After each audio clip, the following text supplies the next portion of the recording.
Media Offline. Media Offline. Con Carlo Padial. Media Offline. Carlo Padial, tu mejor amigo online y offline.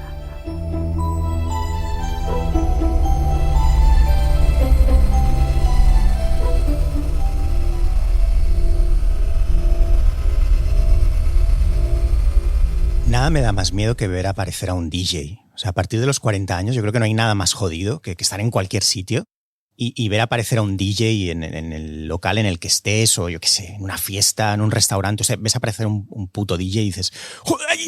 ¡Ay! Es como un... O sea, no estás para DJs ya. O sea, es un desasosiego casi metafísico. O sea, son momentos muy complejos. No, o sea, es como cuando llega ese momento raro del año en el que no sé si os ha pasado que te tienes que comprar un paquete de sal. Que abres el armario de la cocina y ves que se acaba la sal. Sí, te da vértigo eso. O sea, te recuerda como tu posición en el universo.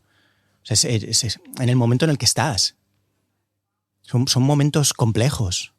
Son momentos de verdad. Parece una canción de Drake, ¿no? Parece que estoy empezando... ¿Tienes algún tipo de música, Sune, rollo Drake? Es maravilloso, Drake. Momentos de verdad. Momentos de verdad. Momentos complejos. En Media Offline. Sí. Isn't it amazing how you talk all this shit and we still lack communication? How beautiful our kids will be, girl, I don't need convincing. How every conversation starts with this time will be different. Oh, the idea is fun. Oh, the idea is fun. Oh, the idea is so fun every time.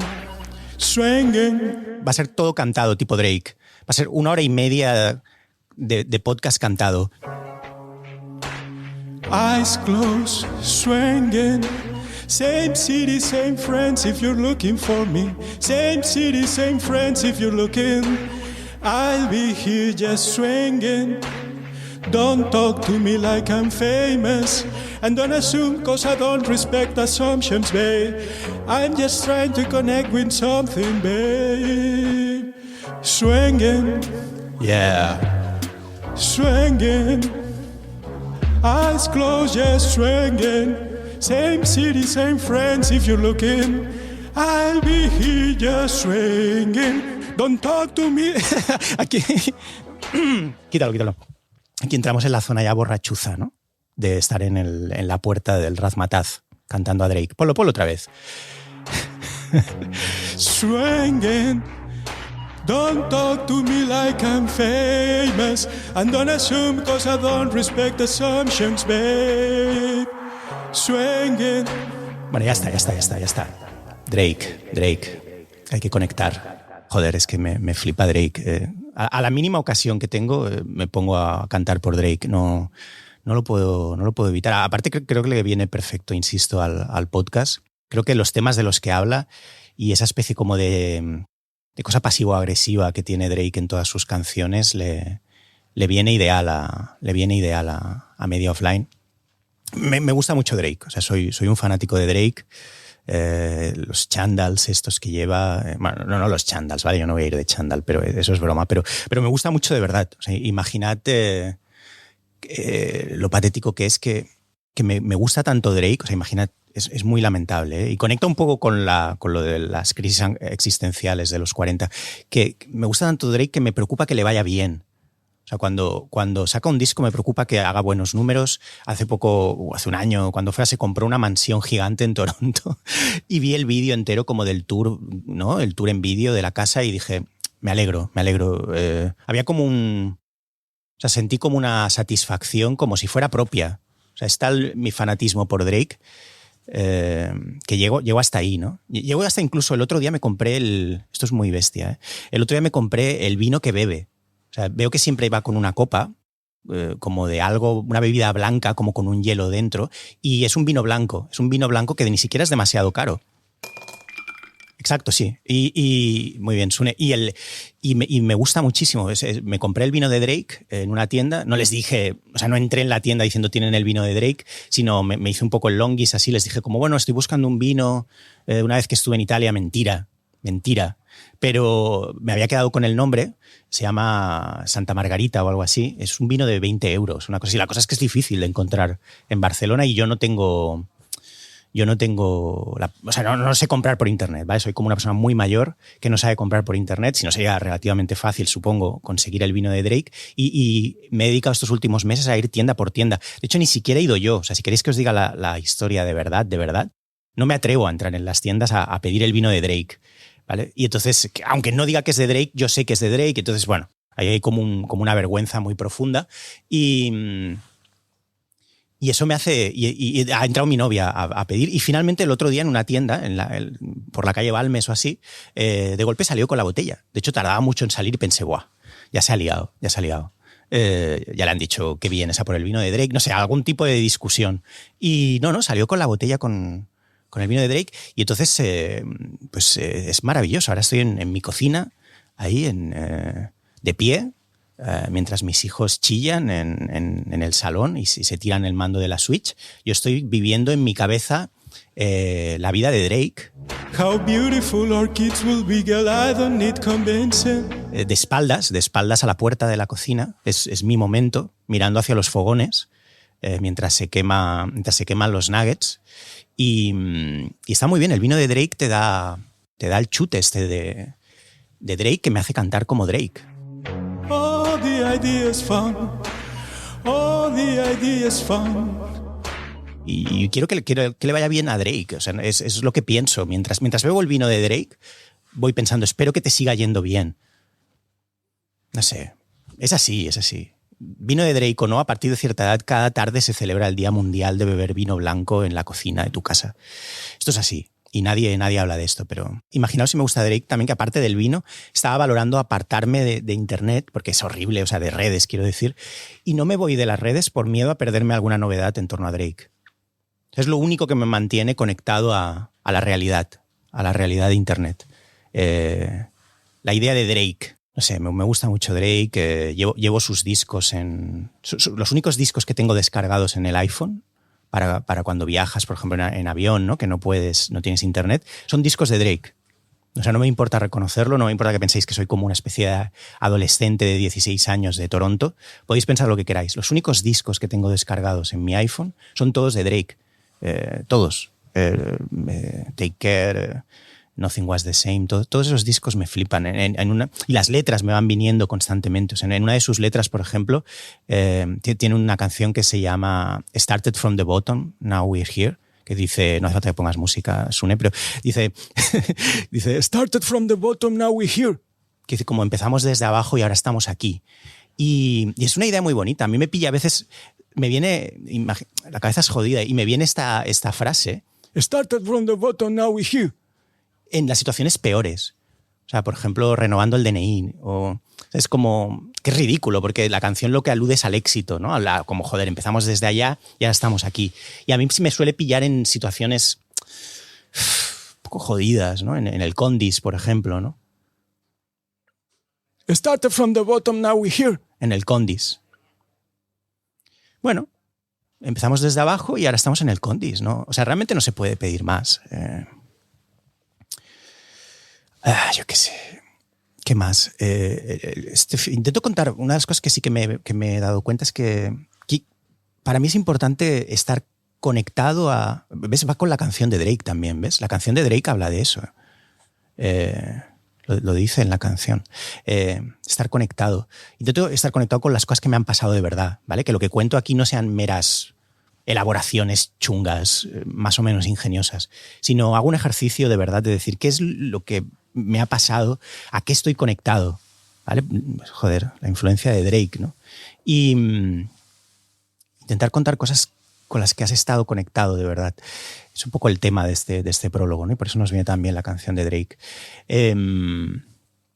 Pues eso, el fin de semana fui con mis hijos a ver la exposición de Pixar que hay en el Museo de la Ciencia. No sé si sabéis que en Barcelona han puesto una... Y me flipa, ya me había fijado que el Museo de la Ciencia atrae a muchos quillos. No sé si os habéis fijado, pero es jodido eso, ¿eh? Ya conté en su día que fenómenos raros, ¿no? Que el Tibidabo atraía parejas solas, sin hijos. Y eso me parecía inquietante. Y o sea, hay una variante de ese fenómeno que puede tener que ver o no, que es el Museo de la Ciencia, siempre que voy, está lleno de quillos totalmente asombrados por la ciencia. Es una cosa que no te esperarías. O sea, mucha gente con tatuajes, les faltan dientes, tienen como una ceja rota de una pelea. Mucha gente que parece haber tenido pequeños problemas con la ley. Nada grave nunca. O sea, nada que les impida estar en el Museo de la Ciencia. Gente como que, bueno, hubo unos años, ¿no? Si les preguntas te diría, bueno, unos años, pero luego ya, ahora estoy, ya como nació la Samantha y entonces ya pues empecé a trabajar. Y la ciencia les atrae. O sea, por algún motivo la ciencia les atrae. Algo que no esperarías. Te esperarías como... ¿A qué te esperarías? Pues te esperarías como a profesores de las Corts, així que volen anar... Y también deben estar, no sé, pero a mí no me llaman la atención. La gente de las Corts en general no me llama la atención. Pero veo a muchísima gente, quillos, en el Museo de la Ciencia, partiéndose la caja de Einstein, de la gravedad. Van todo el rato señalando cosas. Hay como dos bloques. Los que están muy interesados y van diciendo como, a ver, ¿dónde está Venezuela en el mapa? Y se como pelean entre ellos, como... ¿Tú qué pasa, hijo de puta, que no fuiste al cole o qué? Y luego están los otros, los que se van partiendo la caja de la idea de la gravedad, ¿no? O de la teoría de la relatividad, ¿no? No sé, bueno, son cosas que uno no espera. En fin, bienvenidos a Media Offline. Hay muchas cosas que comentar desde el último programa. Inteligencia artificial, hay que hablar de esto, sin duda. Yo no tengo mucho que decir, pero lo único que puedo decir es que cuando crees que... Es lo que me viene con el tema de la inteligencia artificial. Más que hablar de la inteligencia artificial, me viene a hablar de los idiotas a los que atrae la inteligencia artificial. Es un poco parecido a lo del Museo de la Ciencia. O sea, cuando crees que no puede haber nadie peor que la peña de las criptomonedas, llegan los pesados de la inteligencia artificial. No sé si los habéis visto, es flipante. O sea, de la noche a la mañana ha aparecido una categoría nueva de energúmenos en Twitter, cuando yo creía que no podían haber más categorías, que es el experto en inteligencia artificial, que cada día, como si fuera una obligación, te trae las últimas noticias relacionadas con el tema. Y cada día está sucediendo algo que va a romper la sociedad por la mitad. Cada día. O sea, cada día el tío tiene como información hot news desde Silicon Valley, un tío como de Zamora, y siempre trae un bombazo, varios bombazos. De hecho, a veces cada día hay que hacer un hilo con 7 cosas que están pasando. No, ahora es Microsoft, cuidado, han presentado esto, llega Bardo, cuidado, Bill Gates, no sé qué, no, Elon Musk ahora, cuidado, este científico ha salido corriendo de Google, lo han tenido que detener, y es gente estúpida. O sea, es peor que la gente de las criptomonedas. Y era imposible pensar que ¿dónde estaba esa gente antes?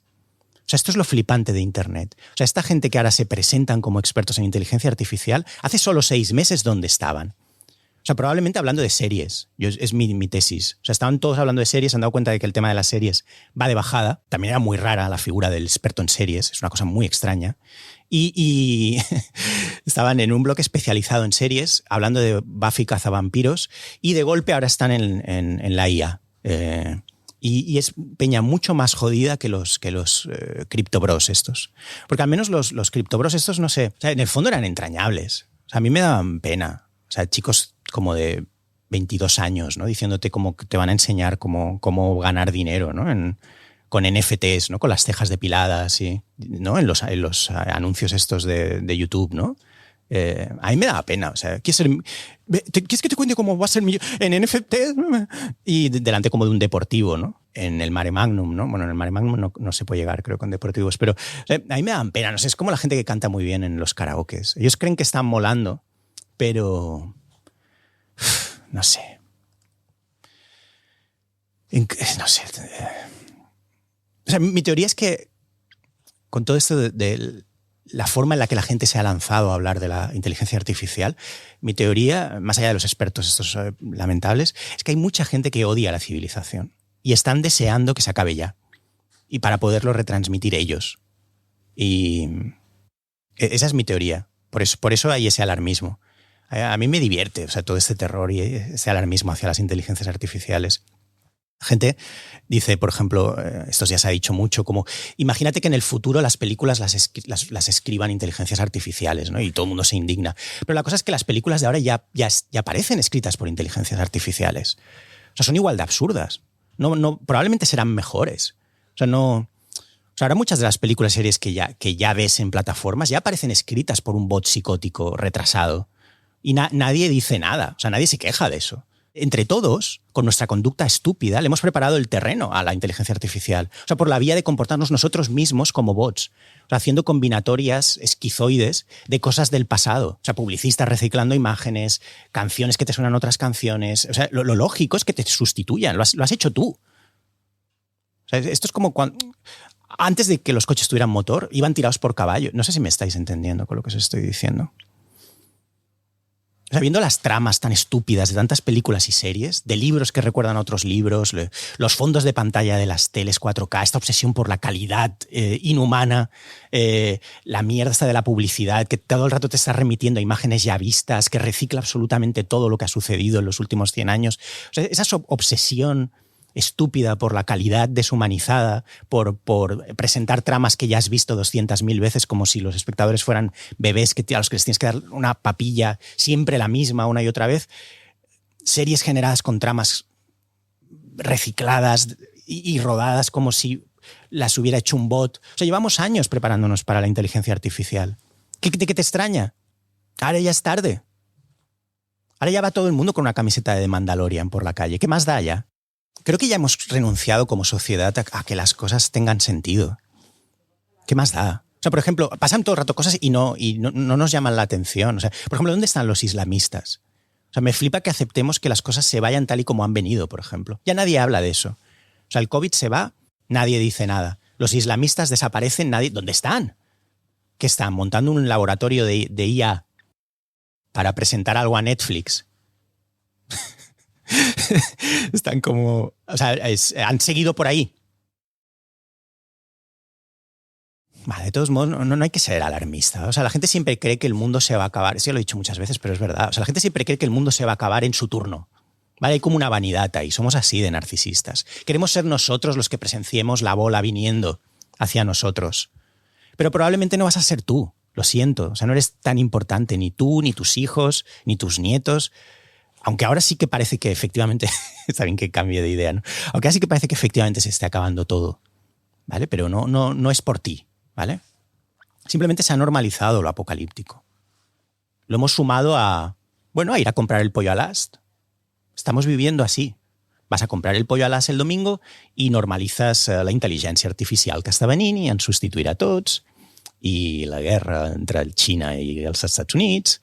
Pero no te preocupes, o sea, si estás en Twitch o tienes un podcast, no te va a afectar a ti.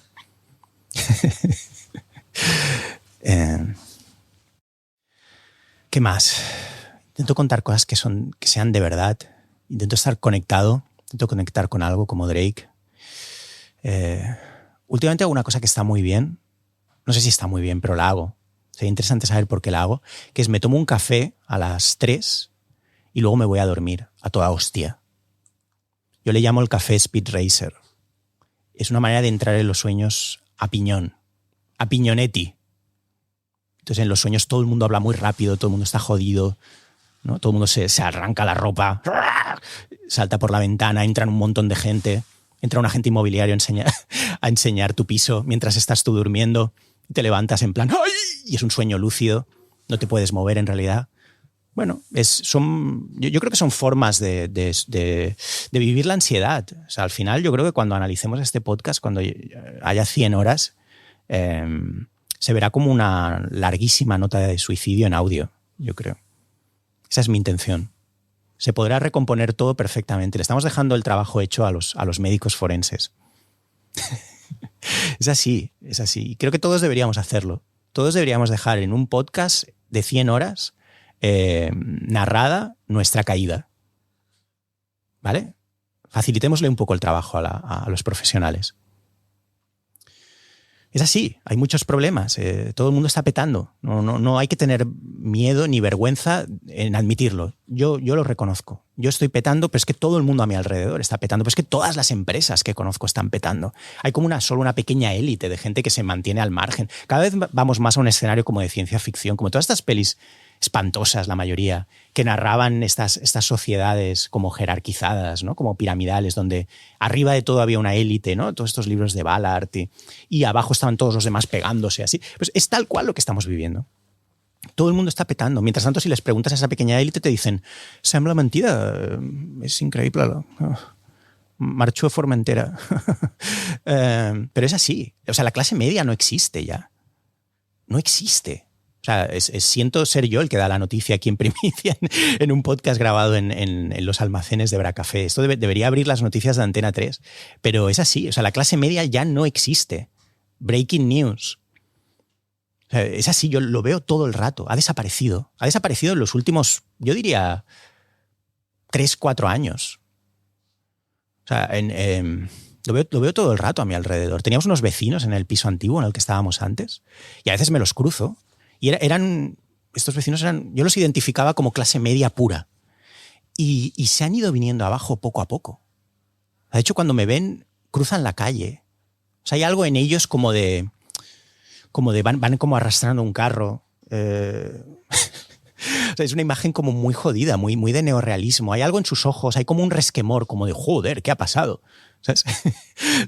Pensábamos que podíamos seguir con esto. Pues no. Ha desaparecido ya. Nadie tiene pasta. Y sin embargo, precisamente por esta cosa distópica de ciencia ficción que os decía, todo está agotado. Si llamas para reservar cualquier cosa, en los restaurantes no hay mesa. No hay habitaciones libres en los hoteles. No hay nada. No hay ningún sitio a los que puedas ir ya de vacaciones. En febrero se agotó todo. Conciertos de 500 euros. Entradas agotadas. Solo quedan las de 2.700 euros para Madonna. Quedan solo 5. De 700 entradas a 2.700 euros, solo quedan 5. Y la gente, están las parejas diciendo, ¿qué? ¿Hacemos el esfuerzo? Es Madonna, ¿no? O sea, ¿cómo se explica eso, esta huida hacia adelante? ¿Cómo se explica esta huida hacia adelante? De gastarse 2.700 euros en un concierto de Madonna. ¿Por qué no aceptamos la realidad? O sea, gente endeudada hasta las cejas, bailando el playback que va a hacer Madonna, donde sea que actúe, no sé dónde va a actuar, en el Palau Sant Jordi o... Gente endeudada, pero en menos 25.000 euros bailando en julio a The Weeknd. O sea, eso es lo que nos espera este verano. O sea, gente en el Primavera Sound que le debe miles de euros a su familia viendo a Bad Gyal. O sea, en estos momentos, vender setas alucinógenas es el único trabajo estable al que puedes aspirar en Barcelona. Tengámoslo claro ya esto. O sea, si queréis algo de estabilidad en Barcelona laboral, tenéis que vender setas alucinógenas. Es lo único, porque la gente está queriendo fugarse y vale, y The Weeknd no va a bastar. Entonces, si queréis algún tipo de trabajo con continuidad, más allá de 3 meses, os recomiendo que desde ya abráis una cuenta de Wallapop y empezáis a vender con la excusa de que queréis vender un mueble de IKEA, en realidad vended setas alucinógenas. Porque todo el mundo se está quedando sin trabajo, todas las empresas cierran, pero puedes montar un taller de experimentación con setas mágicas.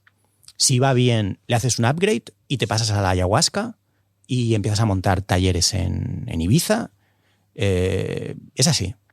De hecho, cada vez me escriben más gente, abogados, gestores, esto os lo juro, diciéndome, hey, Carlos, estos son mensajes de WhatsApp, gente de 60 años, ¿vale?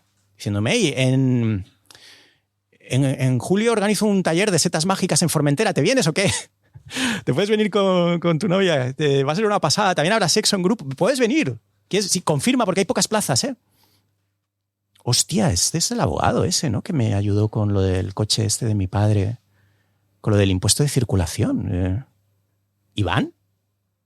¿Iván Ferreiro? ¿Eres tú? ¿Tengo mal guardado tu teléfono? No, soy yo. Era abogado antes.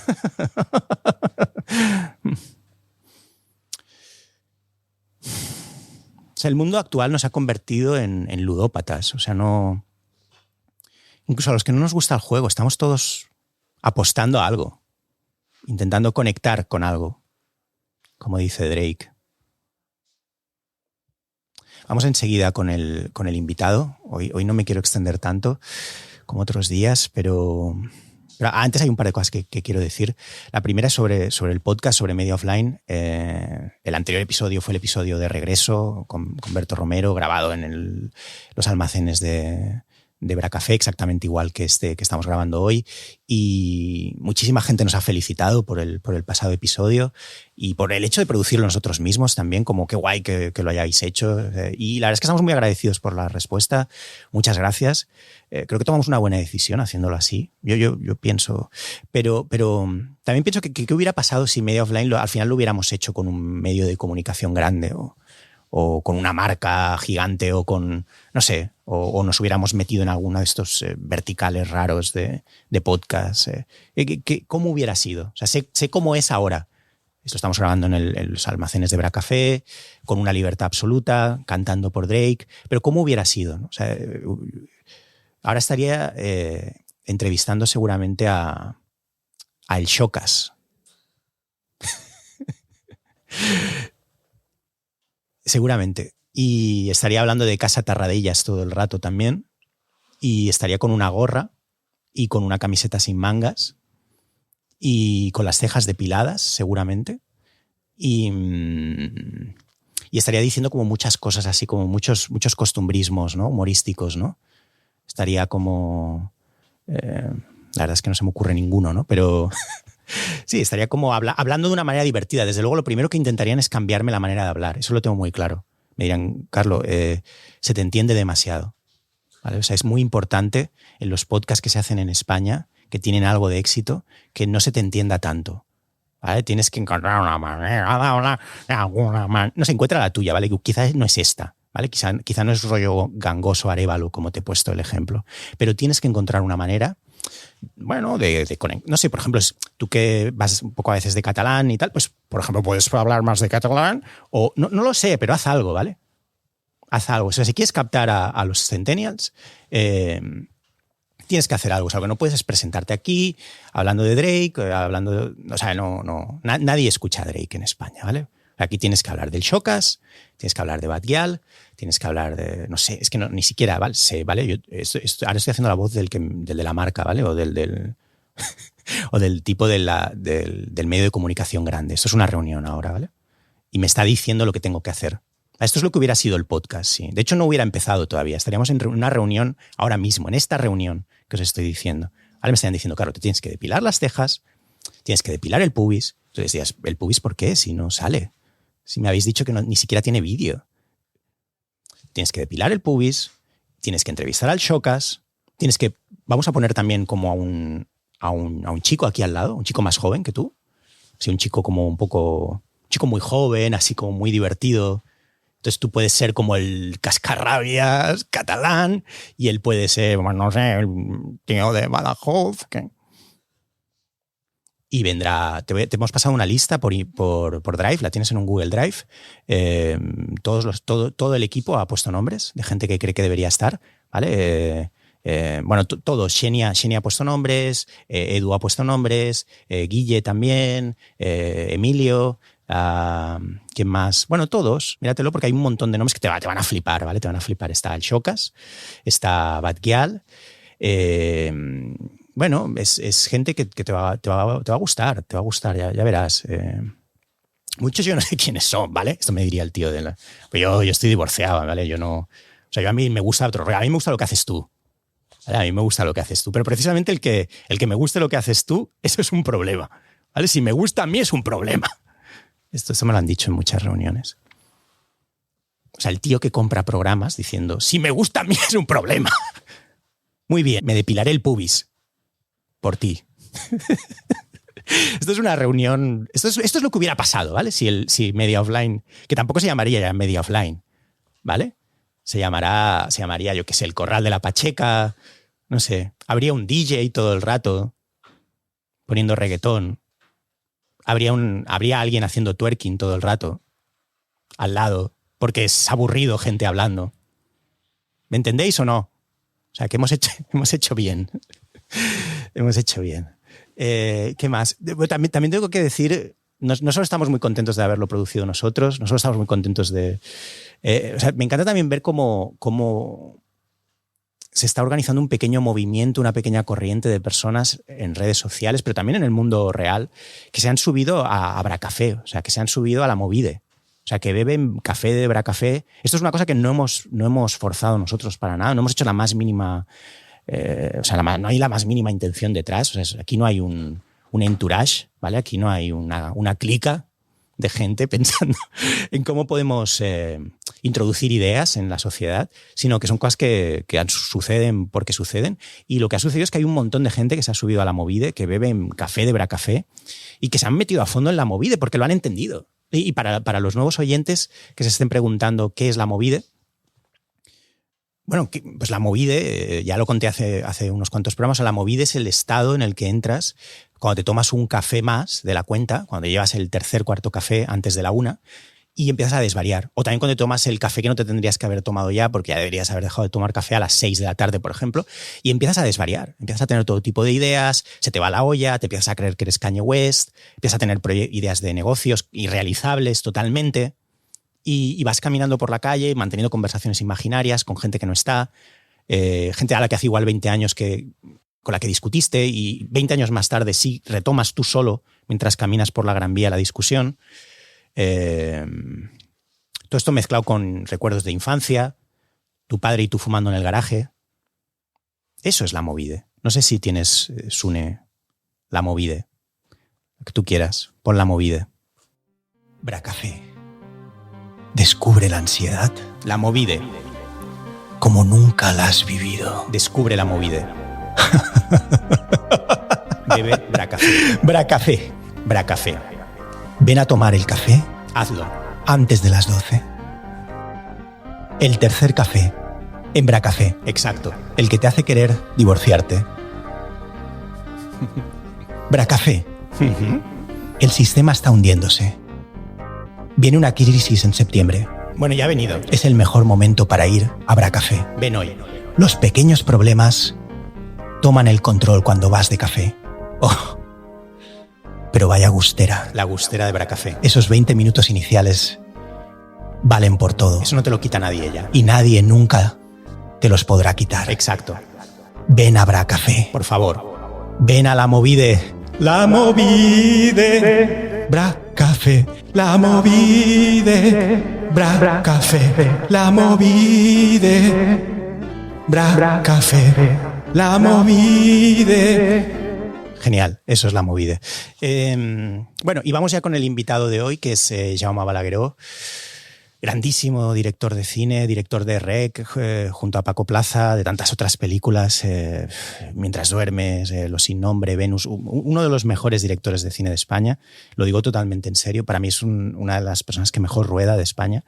Esto lo tengo clarísimo. Y con él quería hablar de uno de los temas que me obsesionan.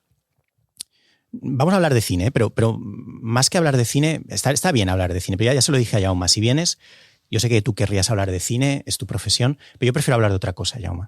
Yo prefiero arrastrarte a mis temas, ¿vale? O sea, yo sé que tú tienes una trayectoria, pero Media Offline está concebido en base a eso, a arrastrar a gente a situaciones y a cosas mías, ¿vale? No, por un momento olvídate de ti, ¿vale? Hablemos de mis cosas. Entonces, yo una de las cosas de las que quería hablar, uno de los temas que me obsesionan, ya sabéis que este podcast va de eso, de lidiar con mis problemas, con mis obsesiones. Uno de los temas que me obsesionan es el de los bichos. Y no cualquier bicho, ¿vale? O sea, quiero hablar de las cucarachas hoy. Es un tema que me jode mucho, le tengo pánico, como a los DJs, como a los adolescentes que beben Monster Rehab. Y ahora que se acerca el verano, es un gran momento para hablar de bichos, para hablar de cucarachas. Hay 1000 temas de los que quiero hablar relacionado con el tema de las cucarachas. Y por algún motivo, que ahora entraremos con el invitado, he pensado que Jaume Balagueró podía ser la persona ideal para hablar de esto. ¿Por qué? Bueno, no lo sé. Ahora lo veremos. También quería compartir con Jaume, ya que hablamos de bichos, de cucarachas, uno de los descubrimientos más potentes que he hecho. Este año, aparte del vino de Drake, también he descubierto el grupo de Facebook Amígdalas Panarolas. Es un grupo de Facebook de gente que se considera amigo de las cucarachas. Y como sabía que íbamos a hacer este programa especial dedicado a las cucarachas, he hablado con uno de los miembros de este grupo de Facebook. Y bueno, nos ha enviado unas respuestas, le he hecho una serie de preguntas y lo escucharemos ahora con Jaume Balagueró. Pero antes ponme un corte, Sune, de los Amics de las Cucarachas. Es un grupo que se llama Amics de las Paneroles, Amigos de las Cucarachas en catalán. Y contacté con él, con uno de estos miembros del grupo de Facebook, y le pregunté por su grupo, por qué lo han creado, por tipos de cucarachas, muchas cosas. Vamos a escuchar un pequeño avance de los audios que me envió, por favor, Sune. Este grupo se originó a través de la voluntad de unir las experiencias entre diferentes personas que hemos vivido esta afinidad con estos pequeños animalitos, que pasamos de un momento de asco total por ellos a un momento ya de sentirnos amigables con ellos. ¿Por qué personalmente me incorporé al grupo? Básicamente ha sido a través de tener que compartir nuestra vida con estos cucarachas. Magnífico. O sea, no sé por qué habla así. O sea, a ver, la voz se la hemos distorsionado nosotros porque quería preservar su identidad, cosa que entiendo perfectamente. Pero lo que no sé es por qué habla tan bajo. Habla muy bajo. O sea, habla como si estuviera él mismo debajo de una mesa, como si él mismo fuera una cucaracha más. Lo cual me parece fascinante. O sea, esa identificación es muy potente. Vamos a meternos ya en todo este tema con Jaume Balagueró. El programa de hoy se llama Amics de las Paneroles, Amigos de las Cucarachas. Hoy, insectos, conexiones en Media Offline. Media Offline. Media Offline. Con Carlo Padial. Media Offline. Carlo Padial, tu mejor amigo online y offline.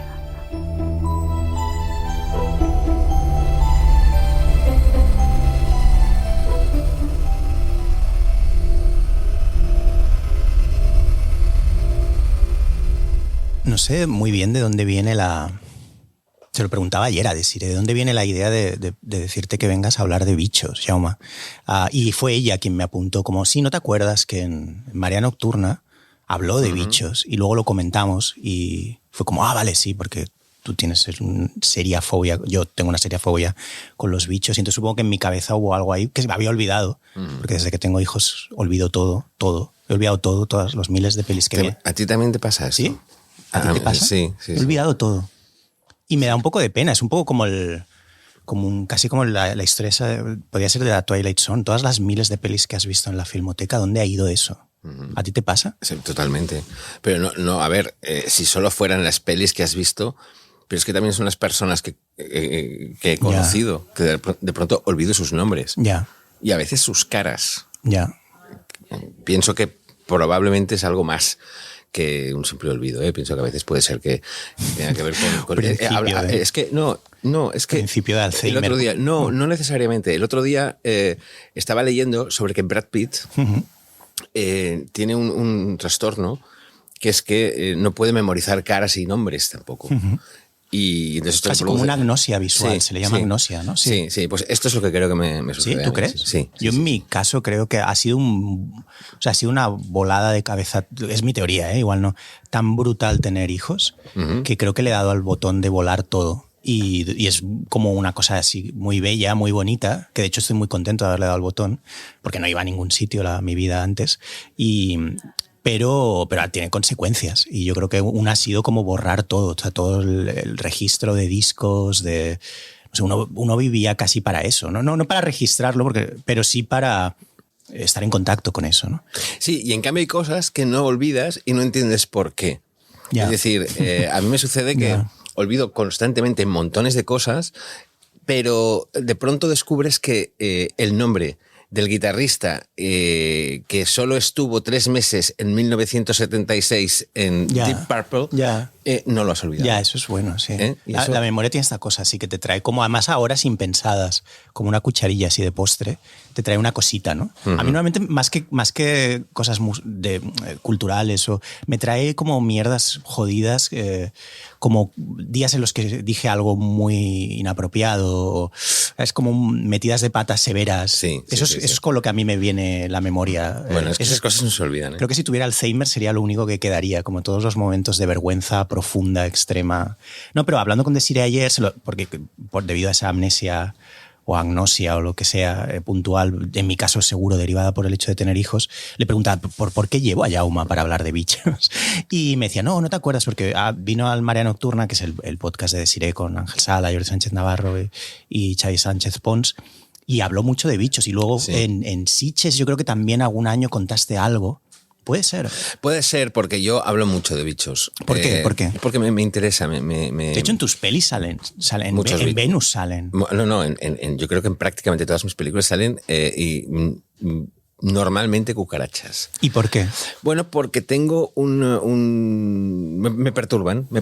Los insectos en general me perturban, me asombran y me horrorizan. Y entonces, claro, cuando esto ocurre, hablas de ello. ¿Tienes fobia tú? O sea, si aparece una cucaracha en donde... ¿Sí? ¿Cómo reaccionas? Mal. Lo que pasa es que he aprendido... En Gracia hay muchas cucarachas. Justo te iba a hablar de eso. Gracia, ¿Vives en Gracia? En el barrio de Gracia hay bastantes cucarachas, ¿no? Y entonces tú de alguna forma convives en la calle con ellas, ¿no? Y cuando... Me pasa un poco como me ocurre con la violencia. La violencia me paraliza. No sé reaccionar a la violencia, que observo. Y me ocurre esto con los insectos. De pronto yo veo una cucaracha en el suelo, caminando, y me paralizo. O sea, me quedo muy... ¿Y has tenido la circunstancia de que en tu casa aparezcan algunas? Sí. Esto ocurre, esto es muy interesante. La cucaracha es una mancha social, aparentemente. Parece que en aquellos domicilios donde hay una cucaracha son domicilios... Sí, de poca higiene De poca higiene, etcétera, etcétera. Esto no es así. No es así porque la cucaracha es un ser que cuando llega el verano y las altas temperaturas dentro de las alcantarillas aumentan de una forma descomunal. Y entonces las cucarachas que están acostumbradas a unas temperaturas, a vivir en unas temperaturas de unos 40 grados, en invierno dentro de las alcantarillas, esas temperaturas alcanzan los 60, 70 grados a veces, según qué espacios subterráneos, y entonces me lo estoy un poco inventando. No, pero está bien. A nivel de, eso es un podcast. A nivel de datos. Un podcast es básicamente y entonces de pronto se hace muy, muy difícil vivir en esas temperaturas y ascienden en masa, ¿no? Y utilizan, pues eso, los conductos, etcétera, salen a la calle, salen al exterior y rápidamente acceden a los domicilios. Los domicilios son accesibles. No importa la higiene. No importa el estatus social, son accesibles porque están llenos de conductos, de tubos, etcétera, etcétera, que llevan hasta el subterráneo. Pero ¿por qué en Gracia? ¿Eso te ha dado alguien alguna vez la respuesta de por qué en Gracia hay más bichos? Es que ese es un tema que a mí o sea, el trazar un mapa de dónde están los bichos en la ciudad de Barcelona es una cosa que yo cada año fumigo. Nosotros creo que nunca hemos tenido bichos. O sea, una vez en el piso en el que estaba Desiree, en Enrique Granados, entró una volando. Que en el Eixample es otra zona donde hay muchísimas. Y yo entré en pánico de tal modo, acababa de nacer nuestro primer hijo, que salí corriendo con el bebé y Desiree lo único que vio por el pasillo fue a mí aterrorizado, como en una peli, yo que sé, de Polanski o tuya, corriendo con el bebé en las manos, como si le pasara algo al bebé. Que había dedujo que el problema era... Pero totalmente pasado de rosca. Como ¡ah! Corriendo con el bebé y ya pensó, ¡buah! Ha pasado algo muy grave con el niño. Se le ha caído, este imbécil.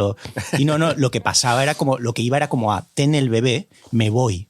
¿Sabes? Es como, he llegado hasta aquí. O sea, yo pierdo el control. O sea, yo podría llegar a tirarme por la ventana. O sea, en ese momento no tengo... De hecho, abandono. Es esta cosa como tipo la peli esta de Rubén Toslund, ¿no? La de Fuerza Mayor, ¿no? O sea, pierdes totalmente los papeles. Y luego te vas a tener que pasar meses dando explicaciones a esa reacción porque es un poco cuestionable, ¿no? Y he tenido la suerte de no tener pero tengo tanto pánico que fumigo cada año y sin tener, que es una cosa que la empresa de fumigación que viene no acaba de entender por qué sigo fumigando. Y en realidad lo que aprovecho es al que el técnico extraerle información a la persona que viene a fumigar. O sea, yo le voy persiguiendo todo. Esto lo hago cada año, Desiree flipa. Cuesta 150 €, da igual. Y lo único que quiero son esos 5 minutos en los que le voy sacando información. De hecho, he intentado que venga al podcast, pero no quiere. Que es fascinante. Claro, y me ha dado mucha información. Por ejemplo, evidentemente me ha dicho que en Gracia hay muchas, en el Eixample. Para mi sorpresa también, donde está el ¿cómo se llama? El Turo Park. Sí. Ahí hay muchísimas. incluso me señaló restaurantes concretos donde han habido focos muy graves. Esto sí que es luego fuera del programa, te digo los sitios. Que eso es muy grave, ¿eh? Claro. O sea, grave. Esto es muy problemático para los restauradores, ¿no? Porque la higiene la tienen, el local es perfectamente limpio, higiénico, y sin embargo hay puertas, hay conductos y pueden entrar. Cuando un cliente está en un restaurante y de pronto aparece una cucaracha, el restaurante pierde realmente. Esto nos ocurrió en un hotel de alto standing que hay por esa zona. ¿En Barcelona? En Barcelona, sí. Donde se estaba dando una charla porque en aquel momento había un festival y entonces se estaba dando una festival de cine y se estaba dando una charla en uno de los salones que estaba en la planta más baja. No en la planta baja, sino todavía en los sótanos, digamos, había un salón, ¿no? Y en ese salón se estaba dando una charla con invitados, etcétera, etcétera. Y en un momento dado me pareció una cucaracha grande por el suelo. La gente reaccionó de una forma muy extrema. La gente chillaba, etcétera, etcétera, y decían, ¿pero cómo es posible en un hotel como este? Pues sí, es posible, porque no tiene nada que ver. No tiene nada que ver. O sea, el problema no es el hotel, el problema es la cucaracha que ha entrado en el hotel. Me gusta mucho esa idea, ¿no? Al ver a una cucaracha decir, ¿por qué no? ¿Por qué no vas a estar tú aquí? Hay como una especie de encuentro, hay como cara a cara. Bueno, es que se puede entrar, ¿no? Ya. Y no te has planteado, te lo digo totalmente en serio, ¿eh? Yo imagínate que, ya lo sabes, pero es una persona muy neurótica en serio, no es un personaje, no es una persona que sufre, que lo pasa mal, todos lo pasamos mal, pero en mi caso a veces es, como dices tú, paralizante. Yo a veces fantaseo con, si nos tuviéramos que cambiar de piso, ¿dónde podríamos ir? También pienso, si por lo que fuera nos divorciáramos, ¿dónde me iría yo? Dios no lo quiera. Por supuesto que no, sería terrorífico, pero quizá pudiera pasar. Y entonces habría que buscar un piso y Gracia está descartado para mí. O sea, ¿tú te has llegado a plantear cambiarte de piso No. ¿Por qué no? No, porque he encontrado la solución. Yo también tuve contacto con una empresa de fumigación, etcétera, etcétera, que además es aterrador porque la empresa de fumigación, que tú crees que es una empresa aséptica, que la llamas. Es que a mí me sucedió que fue un verano que las temperaturas alcanzaron niveles muy extremos, y entonces se supo y se dijo que Gracia tenía un problema de cucarachas, y entonces mucha gente en el barrio tuvo problemas con esto. Y fue un verano que yo llegué a mi casa, estábamos de vacaciones, entonces yo llegué a Barcelona, entré en casa y encontré una situación muy desagradable, donde no había una, sino que había dos. Hostia. Dos. Y entonces me asusté. Ya. Me asusté porque pensé, ¿dónde estoy? Estoy en mi casa, ¿cómo es posible que en mi casa esté sucediendo esto? ¿Cómo es posible? Es una home invasion, ¿no? Exacto. Y entonces lo que hice es llamar. Busqué online, encontré una empresa de fumigación, llamé y... claro, yo me imaginaba que el sistema de una empresa de fumigación era un sistema aséptico, tecnológico, clarísimo, y de pronto aparece un señor que me empieza a explicar que el mejor sistema que ellos tienen es un sistema de, varias cosas, pero sobre todo un sistema de trampas. Sí. Digo, ¿pero cómo de trampas? Si usted pone una trampa, quiere decir que yo me encontraré una cucaracha atrapada en una trampa. Buah. Yo no quiero encontrar una cucaracha atrapada en una trampa. No quiero. O sea, lo que no quiero es verla, ni caminar, ni muerta. O sea, quiero que usted haga algo para que no haya, digamos. Yeah. No. Las encontrarás. Además, había como unas cosas como con adhesivo donde se quedaban pegadas. Buah, terror. Y digo, pero por favor, usted no me puede plantear una solución como esta. Entonces, había otra solución que planteaban que era muy perturbadora, que era una especie de veneno que las enloquece y hace que se devoren unas a otras. ¿Qué dices? Sí. Eso no lo había oído jamás. Decía, salga de mi casa, siga usted con su mundo de soluciones, pero yo no quiero con esta su solución. Mundo psicótico, ¿no? Sí. Y entonces, finalmente, y esto pasa mucho en la vida, esto que voy a contar ahora pasa mucho en la vida, finalmente la solución era la solución de siempre y la más fácil, y era utilizar un insecticida que es para esto. ¿Pero qué tipo de insecticida? El insecticida que tiene... El bote. El bote que hace... Sí. El que lleva el nombre, sí. Que no lo diré, pero, sí. pero ese insecticida funciona. O sea, si tú lo pones, Ese insecticida funciona. Luego después del programa me lo dices, sí, esta tarde mismo. El de toda la vida. Sí, ya me imagino. El de cuando eras pequeño. Sí. Al final es una promo perfecta para la marca. Claro, lo echas. Lo que estamos haciendo, omitiendo el nombre, es perfecto, ¿no? El de toda la vida. El de toda la vida. Y ocurre que funciona. De pronto no hay. Ya. No hay. Y además no has vuelto a tener. No he vuelto a tener. Hombre, sí, evidentemente. Pueden entrar por la ventana volando, que es otra variable del terror, ¿no? Sí, pero son distintos tipos. Ya, justo, mira, me lo acabas de poner perfecto. De verdad, Jaume. Porque como sabíamos que venía, pues, y para hablar de esto es tal cual. He hecho un poco de investigación tal cual. Y he pensado, bueno, viene Jaume, vamos a hablar de esto. Está bien hablar del barrio de Gracia, por ejemplo, sabiendo que tú vives ahí, nosotros también. Yo me dedico a evitar Grande Gracia. A partir de julio yo ya no voy por Grande Gracia, porque siempre hay muchas en esa calle en concreta. De hecho, trazo como un mapa dentro de la misma Gracia de calles en las que por algún motivo no hay y en otras en las que siempre hay. Grande Gracia por algún motivo siempre hay. Y yo voy pegando saltos. Han estado a punto de atropellarme muchas veces. Entonces, pero prefiero que me atropellen a enfrentarme a una cucaracha. Claro. Esto es como con la gente esta de las carpetas, de las ONGs que te para. Prefiero que me atropellen, prefiero arrojarme al tráfico a pararme a hablar con esa gente.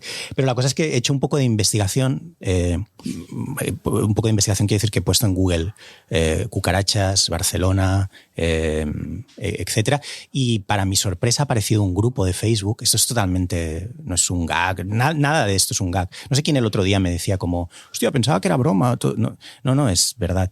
Hay un grupo en Facebook que se llama Amics de les Paneroles, amigos de las cucarachas en catalán. Cockroaches Friends. Es internacional, pero tiene sede en Barcelona y es un grupo de gente que se significan como amigos de las cucarachas. Entonces lo que hice fue enviarles un privado por Facebook. Ya de por sí entrar en Facebook ya es un poco meterse en la cloaca de las cucarachas también, ¿no? Sí. O sea, de otra manera, ¿no? Pero es la gente que ha quedado un poco por debajo del subsuelo. Y ahí están los amigos de las cucarachas, els amics de les Paneroles. Y le pedí, por favor, si quería enviarnos algunas respuestas de en qué consiste el grupo, de qué se habla, qué tipo de conexión tienen, intercambian fotos, no lo sé, quedan para hablar de cucarachas. Y el tío no quiso, eso es tal cual, no quiso, nos pidió, por favor, que le modificáramos la voz. No quería que se supiera quién era. Esto es tal cual. O sea, esto si me lo invento, es tal cual. Esto da un poco de miedo. No. Bueno, viniendo tú es todo ideal. Pero es tal cual. Le dijo, no, vam parlar en català, després em va enviar els àudios en castellà. Em va dir, no, si no t'importa per això, si em poguéssiu modificar la veu perquè no vull que la gent sàpiga que estic en el grup d'Amics de les Paneroles. Y le dijimos, sí, te pondremos la voz esta de DocuCrime, te modificaremos la voz. Y nos envió una serie de audios hablándonos de este grupo y del conocimiento que ellos atesoran por pertenecer a él. No sé, Sune, si podemos poner un corte. Quería agradecerte esta oportunidad que nos das a los integrantes del grupo de amigos de las cucarachas mixtas de Facebook, esos animales que dan asco, muchísimo asco, pero que con el tiempo vas llegando a tener cierto cariño por ellas. Al principio lo primero que queríamos como grupo era diferenciar entre la cucaracha americana y la cucaracha alemana. Periplaneta americana es una cucaracha, es una especie invasora, llegó con los barcos al puerto de Barcelona y se ha ido expandiendo por Barcelona y cada vez está subiendo más hacia la zona del Tibidabo. Originalmente solo era alrededor del puerto, poco a poco fue subiendo por el ensanche y ahora ya está alcanzando las zonas más altas de Barcelona. Esto es verdad, este tipo de cucaracha vive y se adapta a la ciudad, principalmente su hábitat es en las cloacas de la ciudad, pero aprovecha también las noches para salir y disfrutar de esta bonita ciudad de Barcelona. Esta cucaracha no tiene nada que ver con la suciedad en las casas o en los locales donde lo puedes encontrar. Por otro lado, está la Blatella germánica, es la cucaracha alemana. Esta sí que tiene que ver con la suciedad, la puedes encontrar siempre en sitios donde hay suciedad. Y es una cucaracha que, aun no dando tanto asco como la otra, denota una falta de higiene en el lugar donde te encuentras. Bueno, los hielos sí que los ha puesto Sune, pero el audio es totalmente cierto y existe este grupo de Facebook. Que yo creo que nos tendríamos, no sé si tienes Facebook, pero creo que nos tendríamos que suscribir. Lo tengo, pero no lo uso. Nadie lo usa. No lo he usado nunca. Por una cuestión laboral tuve que hacer claro. Pero nunca lo he usado. No sé cómo va muy bien. Bueno, Amics de les Paneroles. Aunque no tengas Facebook, vale la pena entrar a... Pero es interesante cómo hace una distinción entre dos tipos de cucarachas, lo hace geográfico. Americana, las americanas, ¿no? Y las alemanas. Pero de hecho le gustan más las alemanas, ¿te has dado cuenta? ¿No? Sí. que son las sucias. Sí. Las sucias. Porque a mí una cosa que me llama mucho la atención, que dice, las americanas, que son estas que son como turistas, ¿no? Sí. Un poco que les gusta salir a... Sí. Estas son las que son más asquerosas. Sí. Denuncia. Las de la suciedad y la podredumbre no son tan asquerosas. Denuncia la Airbnb un poco, ¿no? Del insecto, ¿no? Que ha venido aquí a gentrificar, ¿no? Pero fíjate que la distinción que yo hacía... posiblemente también son las americanas pero es que había unas que son las de las alcantarillas, ¿no? Las de las cloacas, que son las que para mí son las sucias, ¿no? Y son las que entran por los desagües, etcétera, etcétera.